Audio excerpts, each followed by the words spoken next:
हरे कृष्णा। मैं आपके समर्थन और प्यार के लिए दिल से आभारी हूँ।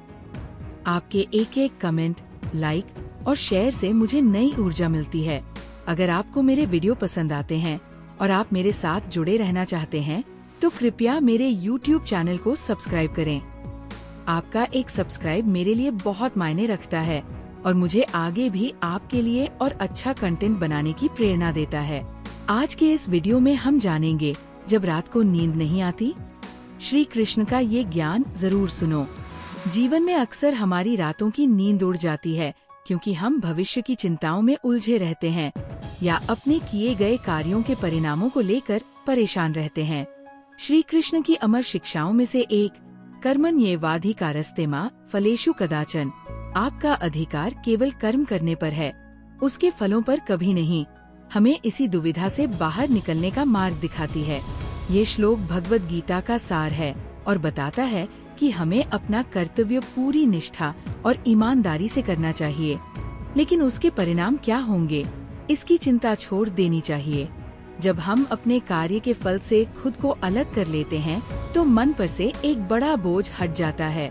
ये अनासक्ति न केवल मानसिक शांति प्रदान करती है, बल्कि हमें वर्तमान में अधिक प्रभावी ढंग से कार्य करने में भी सक्षम बनाती है, जिससे अंततः बेहतर परिणाम प्राप्त होने की संभावना बढ़ जाती है। आइए इसे एक प्रेरक कहानी के माध्यम से समझते हैं। एक समय की बात है, एक छोटे से पहाड़ी गांव में, जहां हर शाम रंगीन मेला लगता था, वहां एक बूढ़ा कठपुतली कलाकार रहता था। उसका नाम माधव था। माधव अपनी कठपुतलियों को इस कदर जीवंत कर देता था कि देखने वाले मुग्ध हो जाते थे। उसकी उंगलियों में जादू था और हर कठपुतली का अपना एक अलग व्यक्तित्व था। नटखट बंदर, शर्मीली राजकुमारी, बहादुर सिपाही और एक बुद्धिमान बूढ़ा साधु। माधव का जीवन उसकी कला में ही बसता था। वह घंटों अपनी कठपुतलियों को तराशता, उन्हें रंगता और उनके लिए नए नए परिधान सिलता। जब वह प्रदर्शन करता तो उसकी आंखों में एक अलग ही चमक होती थी। लेकिन हाल के कुछ महीनों से माधव की रातों की नींद उड़ गई थी। उसके मन में एक अजीब सी बेचैनी घर कर गई थी। कारण था उसका सबसे महत्वाकांक्षी प्रदर्शन, कालचक्र का रहस्य। ये एक ऐसी प्रस्तुति थी जिसमें समय के प्रवाह और जीवन के उतार चढ़ाव को कठपुतलियों के माध्यम से दर्शाया जाना था। माधव ने इसमें अपना सब कुछ लगा दिया था। उसने महीनों तक एक एक कठपुतली पर काम किया था, उनके लिए जटिल तंत्र बनाए थे और पूरी कहानी को इस तरह से गढ़ा था कि वह दर्शकों के दिलों को छू जाए। वह हर रात अपने बिस्तर पर लेटा रहता और सोचता, क्या लोग इसे पसंद करेंगे? क्या मेरी कठपुतलियां पर्याप्त रूप से अभिव्यंजक होंगी? अगर बारिश हो गई तो क्या होगा? अगर कम लोग आए तो मेरी सारी मेहनत बेकार चली जाएगी। ये विचार उसके मन में एक भंवर की तरह घूमते रहते, उसे सोने नहीं देते। उसकी नींद धीरे धीरे कम होती जा रही थी और इसका असर उसके काम पर भी पड़ने लगा था। उसके हाथ कभी कभी कांप जाते थे और उसकी रचनात्मकता भी फीकी पड़ती जा रही थी। एक शाम जब वो उदास मन से अपनी वर्कशॉप में बैठा था तो उसके पुराने मित्र, एक ज्ञानी साधु गोपाल, उससे मिलने आए। गोपाल ने माधव के चेहरे पर चिंता की लकीरें देखीं और पूछा, क्या बात है मित्र माधव, तुम इतने चिंतित क्यों दिख रहे हो? तुम्हारी उंगलियों का जादू कहाँ खो गया? माधव ने आह भरकर अपनी सारी चिंता साधु को बताई। उसने कहा, गोपाल, मैंने कालचक्र का रहस्य पर अपनी पूरी आत्मा लगा दी है, लेकिन मुझे डर है कि अगर ये सफल नहीं हुआ तो मेरी सारी मेहनत बेकार चली जाएगी। मैं बस परिणामों के बारे में सोचता रहता हूँ और मुझे नींद नहीं आती। गोपाल मुस्कुराए। उन्होंने माधव के कंधे पर हाथ रखा और कहा, माधव, तुम एक महान कलाकार हो। तुम्हारी कला में तुम्हारी निष्ठा और प्रेम झलकता है, लेकिन तुम एक महत्वपूर्ण सत्य को भूल रहे हो, वही सत्य जो हमें श्री कृष्ण ने सिखाया है, कर्मण्येवाधिकारस्ते मा फलेषु कदाचन। माधव ने भ्रमित होकर साधु की ओर देखा। गोपाल ने अपनी बात जारी रखी, तुम्हारा अधिकार केवल कर्म करने पर है, उसके फल पर नहीं।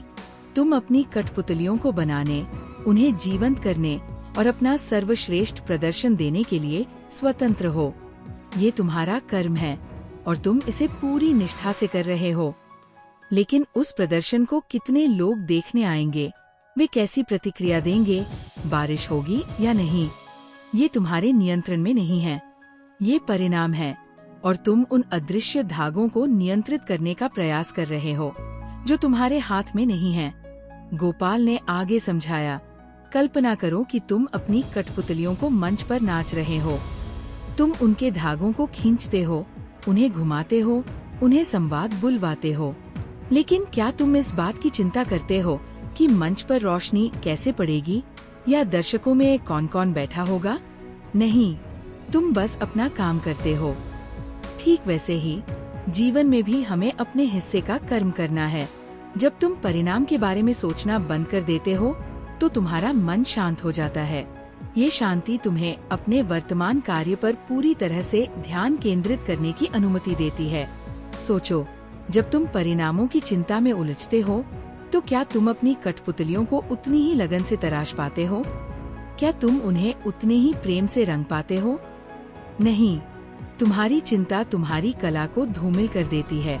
लेकिन जब तुम केवल अपने काम पर ध्यान केंद्रित करते हो, कठपुतलियों को पूर्णता से बनाने पर, प्रदर्शन को त्रुटिहीन बनाने पर, तब तुम अपनी पूरी ऊर्जा और रचनात्मकता उसमें लगा पाते हो।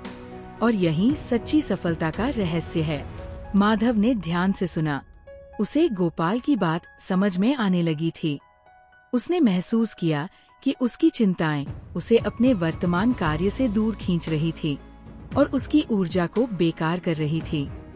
उसने साधु से पूछा, तो मुझे क्या करना चाहिए गोपाल? गोपाल ने कहा, तुम्हें बस अपना कर्म करना है, अपनी कला को निखारना, अपने प्रदर्शन की तैयारी करना, हर धागे को प्यार से संभालना। परिणाम को ईश्वर पर छोड़ दो, या यूं कहो कि ब्रह्मांडीय व्यवस्था पर छोड़ दो। जब तुम फल की चिंता से मुक्त हो जाओगे तो तुम्हारा मन शांत होगा, तुम्हें गहरी नींद आएगी और तुम्हारी कला पहले से भी अधिक चमकेगी, क्योंकि तब तुम केवल देने पर ध्यान केंद्रित करोगे, न कि प्राप्त करने पर। उस दिन के बाद माधव ने खुद को बदल लिया। उसने परिणामों के बारे में सोचना बंद कर दिया। उसने अपना ध्यान पूरी तरह से कालचक्र का रहस्य के हर पहलू को बेहतरीन बनाने में लगा दिया। उसने हर कठपुतली पर पहले से भी अधिक बारीकी से काम किया। उसने अभ्यास किया, घंटों अभ्यास किया, ये सोचकर नहीं कि लोग क्या कहेंगे, बल्कि इसलिए कि वह अपनी कला के प्रति सच्चा रहना चाहता था। और क्या हुआ? जब कालचक्र का रहस्य का प्रदर्शन हुआ तो वो अद्भुत था। माधव ने पूरे जुनून और एकाग्रता के साथ प्रदर्शन किया। उसका मन शांत था और उसके हाथ पहले से कहीं अधिक स्थिर थे। कठपुतलियां इतनी जीवंत लग रही थी कि दर्शक मंत्रमुग्ध हो गए। लोगों ने खड़े होकर तालियां बजाईं और माधव की कला की खूब प्रशंसा हुई। उस रात माधव को कई महीनों बाद पहली बार गहरी और शांत नींद आई। उसके मन में कोई चिंता नहीं थी, केवल अपने कर्म को पूरी निष्ठा से करने का संतोष था। माधव की कहानी हमें यही सिखाती है कि जब हम परिणामों से अनासक्त होकर अपना कर्म करते हैं तो हमें न केवल आंतरिक शांति मिलती है, बल्कि हम अपने कार्य में भी अधिक सफल होते हैं। चिंताएं हमें वर्तमान से भटकाती है और हमारी ऊर्जा को नष्ट करती है। जब आप अपना सर्वश्रेष्ठ देते हैं और फल की चिंता छोड़ देते हैं तो आप मानसिक रूप से मुक्त हो जाते हैं। ये मुक्ति ही आपको गहरी, शांतिपूर्ण नींद और एक संतुष्ट जीवन जीने में मदद करती है। याद रखें, आपका नियंत्रण केवल आपके कर्म पर है, फल पर नहीं। और ये ज्ञान ही वास्तविक मुक्ति का मार्ग है। मन को शांत करें और स्वयं को समर्पित करें। Practice mindfulness and surrender. आज की भागदौड़ भरी जिंदगी में हमारा मन अक्सर अतीत की यादों और भविष्य की चिंताओं के बीच डोलता रहता है। ये निरंतर मानसिक कोलाहल ही अनिद्रा और बेचैनी का एक प्रमुख कारण है। श्री कृष्ण के दिव्य ज्ञान का एक महत्वपूर्ण पहलू हमें ये सिखाता है कि अपने मन को कैसे शांत किया जाए और उसे वर्तमान क्षण में कैसे लाया जाए। वे हमें यह भी बताते हैं कि अपनी चिंताओं और बोझ को एक उच्च शक्ति या ब्रह्मांडीय व्यवस्था को समर्पित करके कैसे हम स्वयं को हल्का महसूस कर सकते हैं। ये समर्पण केवल किसी धार्मिक प्रथा तक सीमित नहीं है, बल्कि ये एक गहरी समझ है कि कुछ चीजें हमारे नियंत्रण से बाहर हैं और उन्हें छोड़ देना ही बुद्धिमानी है। जब हम अपने मन को वर्तमान पर केंद्रित करते हैं और उन चीजों को समर्पित करते हैं जिन्हें हम बदल नहीं सकते, तो हम एक अद्वितीय शांति का अनुभव करते हैं जो हमें गहरी और आरामदायक नींद प्रदान करती है। आइए इस शक्तिशाली अवधारणा को एक प्रेरक कहानी के माध्यम से समझते हैं।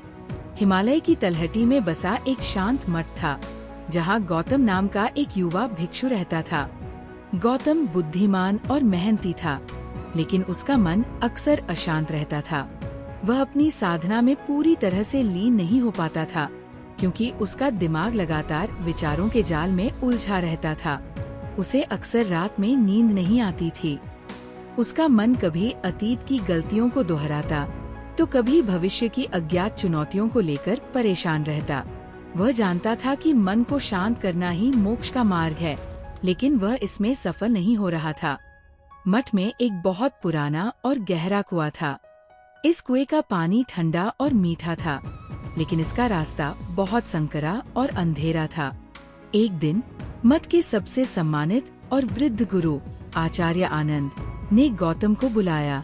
आचार्य आनंद ने गौतम से कहा, गौतम, तुम्हें मठ के उस पुराने कुएं से पानी लाना है, लेकिन एक शर्त है, तुम्हें पानी को बिना एक भी बूंद गिराए लाना है और तुम्हारी बाल्टी में एक भी कंकर या पत्ता नहीं होना चाहिए।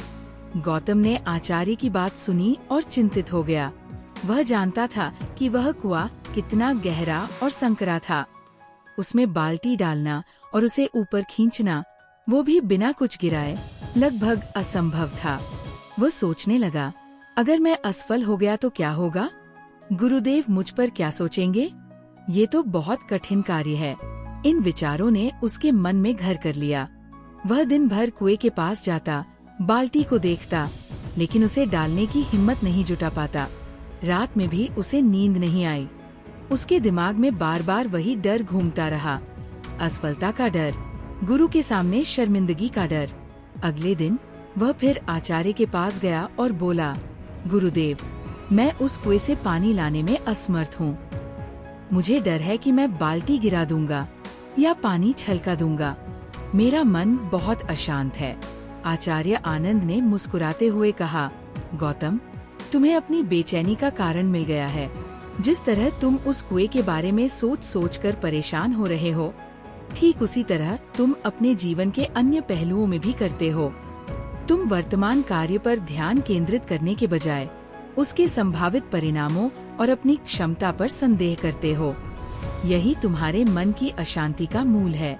उन्होंने आगे कहा, देखो, जब तुम बाल्टी को कुएं में डालते हो तो तुम्हारा पूरा ध्यान केवल बाल्टी पर होना चाहिए।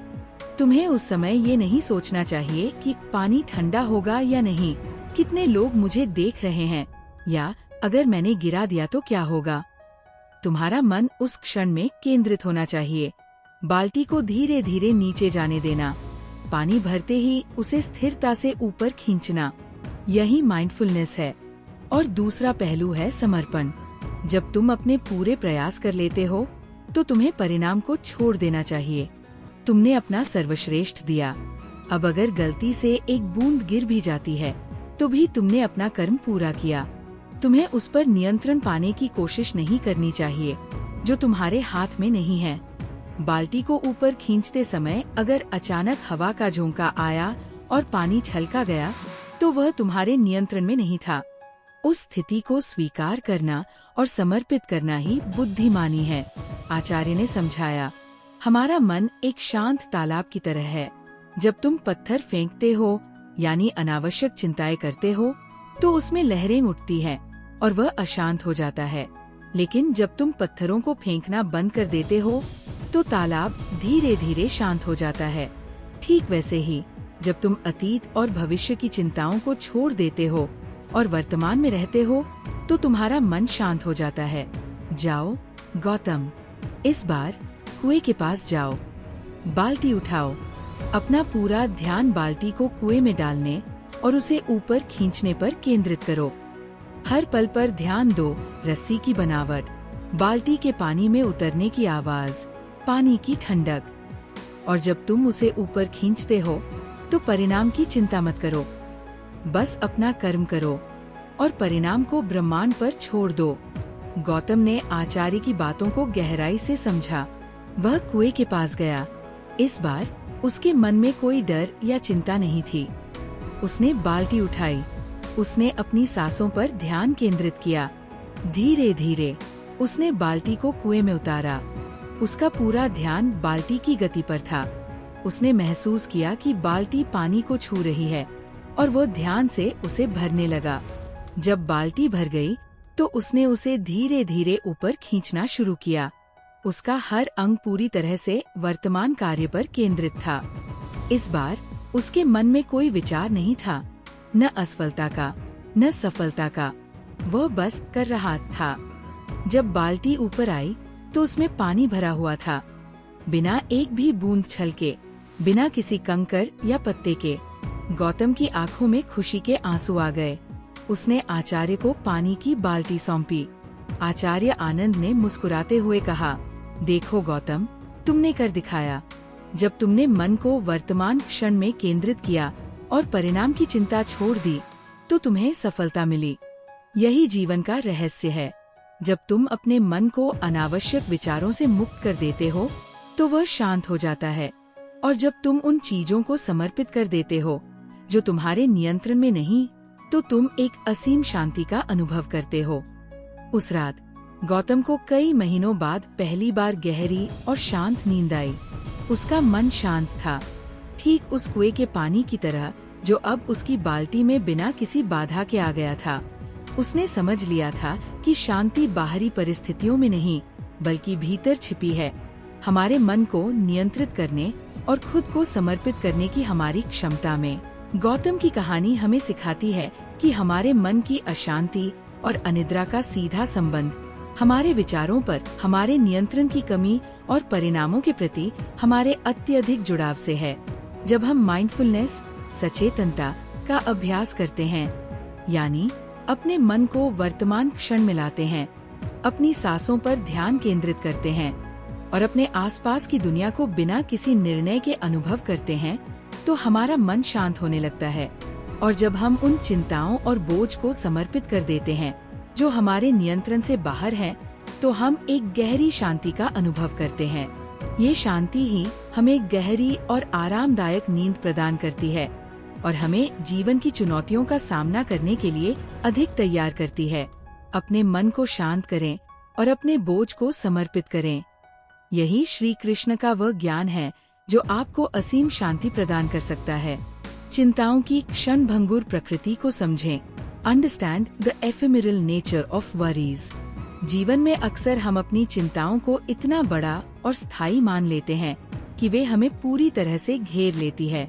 ये चिंताएं, चाहे वे छोटी हो या बड़ी, हमें रात भर जगाए रखती है और हमारे मन की शांति भंग करती है। श्री कृष्ण का ज्ञान हमें एक गहरा सत्य सिखाता है। हमारी अधिकांश चिंताएं और दुख माया, भ्रम का हिस्सा है, जो क्षणभंगुर और अस्थायी है। जिस तरह सुबह की ओस सूरज की पहली किरण के साथ गायब हो जाती है, उसी तरह हमारी चिंताएं भी समय के साथ फीकी पड़ जाती है या अपना महत्व खो देती है। जब हम इस सत्य को समझ जाते हैं कि आज जो हमें पहाड़ जैसा दिख रहा है, कल वह रेत का एक कण मात्र रह जाएगा, तो चिंताओं की हमारे ऊपर पकड़ कमजोर हो जाती है। ये दृष्टिकोण हमें वर्तमान में अधिक शांति और स्थिरता के साथ जीने में मदद करता है, जिससे गहरी नींद और मानसिक विश्राम संभव हो पाता है। आइए इस शक्तिशाली अवधारणा को एक प्रेरक कहानी के माध्यम से समझते हैं। एक बार की बात है, दूर एक पहाड़ी देश में मोहन नाम का एक पथिक रहता था। मोहन का जीवन यात्रा पर ही आधारित था। वह गांव-गांव घूमता, नए रास्ते खोजता और विभिन्न संस्कृतियों का अनुभव करता। वह एक अनुभवी यात्री था, लेकिन एक बात थी जो उसे हमेशा परेशान करती थी, उसका भारी थैला। मोहन जहाँ भी जाता, वह अपने साथ एक बड़ा सा थैला रखता था। इस थैले में उसने अपने जीवन की हर चिंता, हर निराशा, हर भय को भर रखा था। बचपन की एक छोटी सी डांट, जवानी में किसी से हुई बहस, भविष्य की आर्थिक असुरक्षा का डर, स्वास्थ्य की चिंताएं, रिश्ते बिगड़ने का भय, उसने हर नकारात्मक अनुभव और संभावित समस्या को एक कंकड़ मानकर अपने थैले में डाल लिया था। शुरुआत में थैला हल्का था, लेकिन जैसे जैसे मोहन की यात्रा बढ़ती गई और वो नए अनुभवों से गुजरता गया, उसका थैला भारी होता चला गया।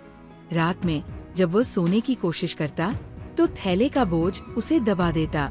उसके कंधे में दर्द होता और उसका मन लगातार उन कंकड़ों के बारे में सोचता रहता जो उसने जमा किए थे। कहीं मैं गिर न जाऊं, इस कंकड़ ने मुझे बहुत दुख दिया था। कहीं भविष्य में ये समस्या फिर न आ जाए, ऐसे विचार उसे सोने नहीं देते थे। उसकी रातें बेचैनी में कटती थी।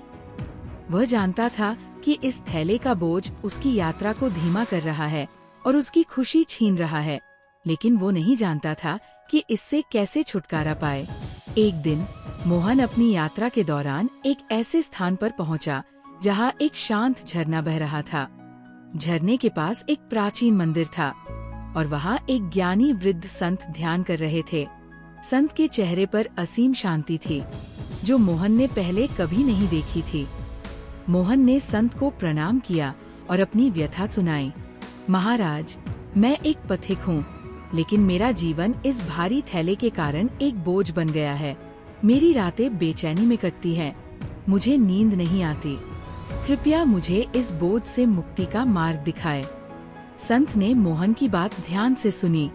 उन्होंने मुस्कुराते हुए कहा, पुत्र, तुम्हारा थैला तुम्हारे बाहरी बोझ से कहीं अधिक तुम्हारे मानसिक बोझ का प्रतीक है। तुम अपनी चिंताओं को पत्थरों की तरह इकट्ठा करते हो और फिर उन्हीं के वजन से दब जाते हो। तुम्हें ये समझना होगा कि तुम्हारी अधिकांश चिंताएं क्षणभंगुर हैं, माया का भ्रम है। मोहन ने भ्रमित होकर पूछा, क्षणभंगुर? पर महाराज, मेरी चिंताएं मुझे बहुत वास्तविक लगती है। संत ने उसे अपने पास बिठाया और कहा, कल्पना करो कि आज से 10 साल पहले तुम्हें किस बात की सबसे बड़ी चिंता थी? क्या वह आज भी उतनी ही बड़ी लगती है? मोहन ने सोचा। 10 साल पहले उसे एक छोटी सी व्यापारिक हानि हुई थी, जिसे लेकर वह महीनों चिंतित रहा था। अब उसे वो बात इतनी बड़ी नहीं लग रही थी। संत ने अपनी बात जारी रखी, देखो, जैसे इस झरने का पानी लगातार बह रहा है और कोई भी एक बूंद दोबारा नहीं आती, वैसे ही समय भी लगातार बह रहा है। तुम्हारी आज की चिंताएं उस झरने की बूंदों की तरह हैं। वे आती हैं और चली जाती है, लेकिन तुम उन बूंदों को पकड़कर अपने थैले में भर रहे हो। उन्हें हमेशा के लिए अपने पास रखने की कोशिश कर रहे हो। वह डांट जिसकी चिंता तुम्हें बचपन से है, क्या आज भी उसका उतना ही महत्व है? वह बहस जिसने तुम्हें जवानी में परेशान किया, क्या आज भी वह तुम्हारे जीवन का सबसे बड़ा मुद्दा है? नहीं, समय ने उन्हें धो दिया है, लेकिन तुम्हारे मन ने उन्हें पत्थरों की तरह जमा रखा है। संत ने आगे कहा, हमारा मन एक विशाल आकाश की तरह है और चिंताएं उस आकाश में बादल की तरह है। बादल आते हैं, आकाश को कुछ समय के लिए ढक लेते हैं, लेकिन वे हमेशा के लिए नहीं रहते। वे चलते रहते हैं और अंततः चले जाते हैं और आकाश फिर से नीला और साफ हो जाता है। लेकिन तुम उन बादलों को पकड़कर रखने की कोशिश कर रहे हो, उन्हें अपनी पहचान बना रहे हो। तुम्हें ये समझना होगा कि जीवन में दुख और चुनौतियाँ आती जाती रहती है, वे स्थायी नहीं हैं। जिस क्षण तुम ये स्वीकार कर लेते हो कि यह भी गुजर जाएगा, उसी क्षण तुम्हारी चिंता की पकड़ कमजोर हो जाती है। तुम अपनी चिंताओं को पहचानो, उन्हें देखो, लेकिन उन्हें अपने ऊपर हावी मत होने दो। उन्हें झरने के पानी की तरह बह जाने दो, बादलों की तरह गुजर जाने दो। संत ने मोहन को एक खाली थैला दिया और कहा, अब तुम अपनी यात्रा जारी रखो। जब भी कोई चिंता आए, उसे देखो, उसे पहचानो और फिर उसे एक झरने के पानी की बूंद की तरह या एक गुजरते बादल की तरह बह जाने दो। उसे अपने थैले में मत डालो। ये खाली थैला तुम्हें याद दिलाएगा कि तुम्हें अब बोझ इकट्ठा नहीं करना है। मोहन ने संत की बातों को गहराई से समझा। उसने अपने पुराने भारी थैले को वहीं छोड़ दिया। उसने एक नई यात्रा शुरू की। इस बार एक खाली थैले के साथ। शुरुआत में उसे थोड़ी अजीब सी बेचैनी हुई, जैसे कुछ छूट गया हो, लेकिन धीरे धीरे उसने महसूस किया कि उसका मन शांत हो रहा है। जब कोई चिंता आती तो वो उसे पहचानता और फिर याद करता कि यह भी गुजर जाएगी। वह उस पर ध्यान केंद्रित नहीं करता था।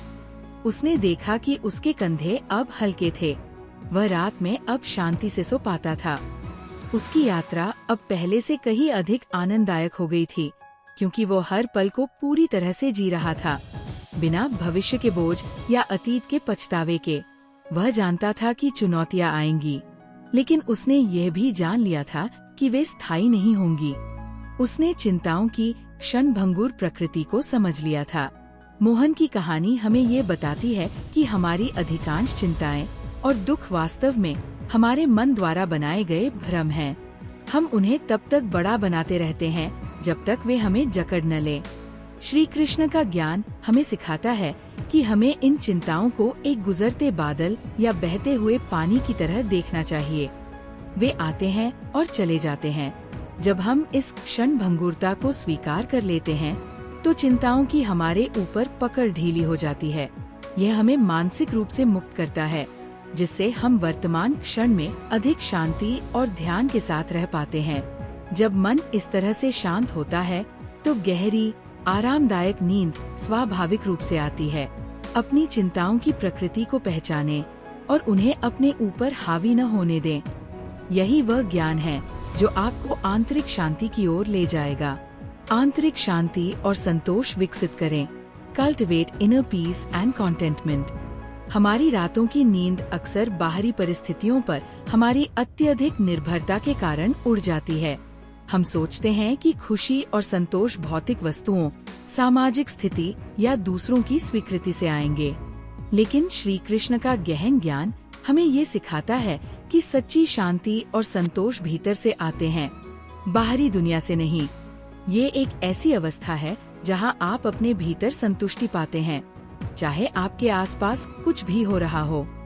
जब हम आत्मज्ञान प्राप्त करते हैं और इस बात को स्वीकार करते हैं कि हमारे पास जो कुछ है वो पर्याप्त है, तो लगातार और अधिक पाने की लालसा या किसी चीज की कमी का डर खत्म हो जाता है। ये आंतरिक संतोष ही हमें मानसिक स्थिरता प्रदान करता है, जिससे अनावश्यक चिंताएं समाप्त होती है और हमें स्वाभाविक रूप से गहरी और विश्रामदायक नींद आती है। आइए इस शक्तिशाली अवधारणा को एक प्रेरक कहानी के माध्यम से समझते हैं। एक दूर देश में एक बहुत बड़ा और समृद्ध राज्य था। उसके राजा का नाम विक्रमादित्य था। राजा के पास धन दौलत की कोई कमी नहीं थी।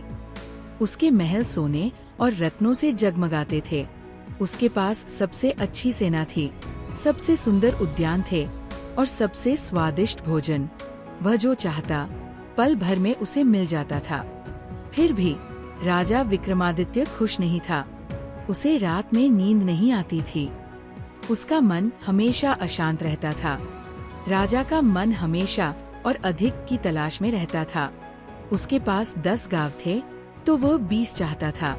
उसके पास एक महल था तो वह दूसरा बनाना चाहता था।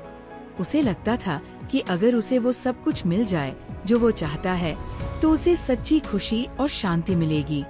लेकिन हर बार जब उसे कुछ नया मिलता, तो खुशी केवल कुछ पल के लिए टिकती और फिर और अधिक की प्यास उसे फिर से सताने लगती।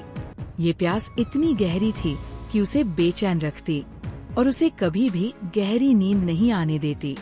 वह बिस्तर पर करवटें बदलता रहता, अपने राज्य की समस्याओं और अपनी असीमित इच्छाओं के बारे में सोचता रहता। एक दिन राजा ने अपने मंत्री को बुलाया और कहा, मुझे इस अशांति से मुक्ति चाहिए। मैं इतनी दौलत और शक्ति का स्वामी हूँ, फिर भी मुझे शांति क्यों नहीं मिलती? मुझे रात में नींद क्यों नहीं आती? पूरे राज्य में ढूंढो कोई ऐसा व्यक्ति जो मुझे सच्ची शांति का मार्ग दिखा सके। मंत्री ने पूरे राज्य में दूत भेजे। अंततः वे एक ऐसे फकीर के पास पहुँचे जो एक छोटे से गांव के बाहर एक पेड़ के नीचे रहता था। फकीर के पास न तो कोई महल था, न धन दौलत और न कोई सैनिक। उसके पास बस एक पुराना लोटा और एक फटी हुई चादर थी। लेकिन उसके चेहरे पर ऐसी शांति थी जो राजा विक्रमादित्य ने कभी नहीं देखी थी। मंत्री ने फकीर से राजा की व्यथा बताई और उसे महल आने का निमंत्रण दिया। फकीर ने निमंत्रण स्वीकार कर लिया। जब फकीर महल पहुंचा तो राजा ने उसका भव्य स्वागत किया। राजा ने उससे अपनी समस्या बताई। महात्मा, मेरे पास सब कुछ है, फिर भी मुझे शांति नहीं मिलती। मेरा मन अशांत रहता है और मुझे रात में नींद नहीं आती। मुझे लगता है कि कुछ कमी है। फकीर मुस्कुराया। उसने राजा की ओर देखा और कहा, महाराज, आपकी समस्या बाहरी वस्तुओं की कमी नहीं, बल्कि आंतरिक संतोष की कमी है। आप असीमित कुओं से पानी पीने की कोशिश कर रहे हैं, जबकि आपकी प्यास एक घूंट से ही बुझ सकती है। राजा भ्रमित हो गया। फकीर ने कहा, महाराज, कृपया मुझे एक गिलास पानी दें। सेवक तुरंत सोने के गिलास में ठंडा पानी ले आया।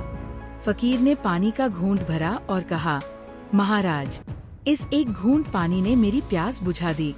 मेरा शरीर संतुष्ट हो गया। मुझे और पानी की आवश्यकता नहीं है। ठीक इसी तरह जीवन में भी हमें अपनी आवश्यकताओं को समझना चाहिए। आपकी प्यास भौतिक वस्तुओं से नहीं बुझने वाली। आपका मन और अधिक की लालसा करता रहेगा, क्योंकि वह बाह्य वस्तुओं में खुशी खोज रहा है, लेकिन सच्ची खुशी और संतोष भीतर ही है। फकीर ने अपनी बात जारी रखी।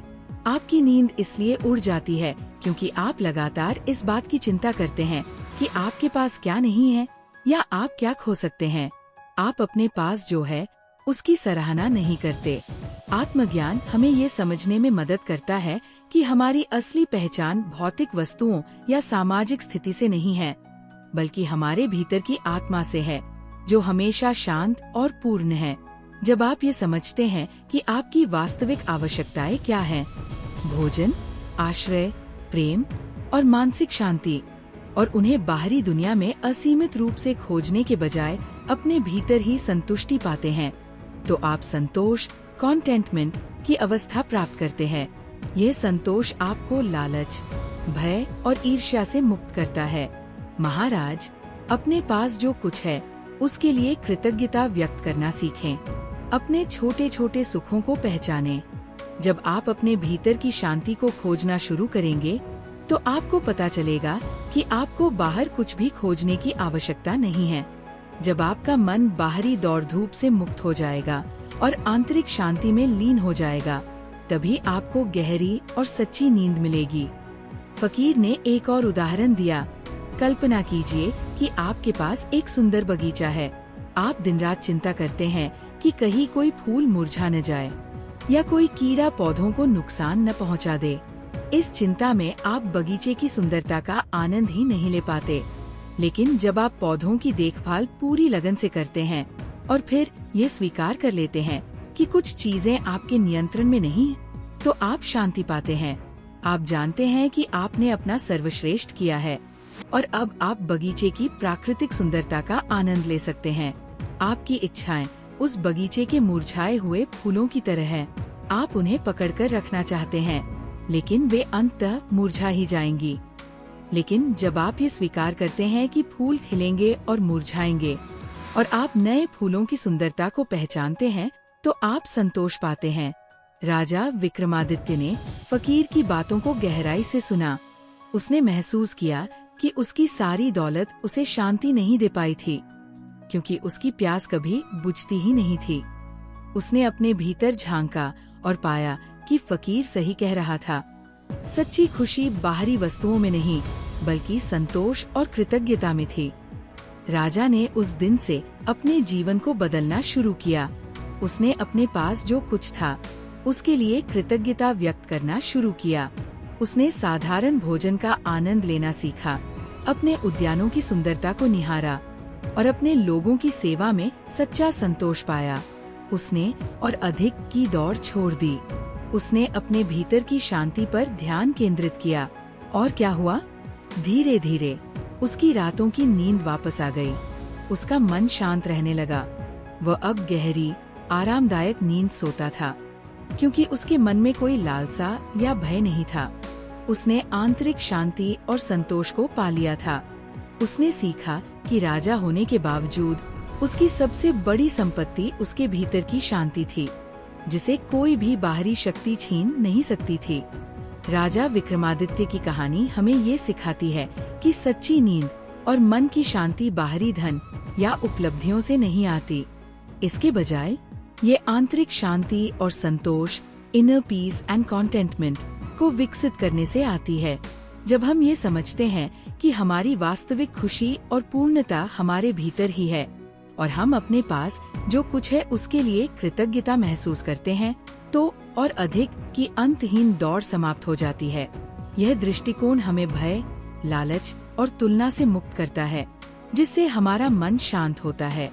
जब मन अशांत करने वाली बाहरी चिंताओं से मुक्त हो जाता है, तो शरीर और मन स्वाभाविक रूप से विश्राम पाते हैं और हमें गहरी रिस्टोरेटिव नींद आती है। अपने भीतर शांति और संतोष को विकसित करें। यही श्री कृष्ण का वह अंतिम ज्ञान है जो आपको स्थायी शांति और गहरी नींद प्रदान करेगा।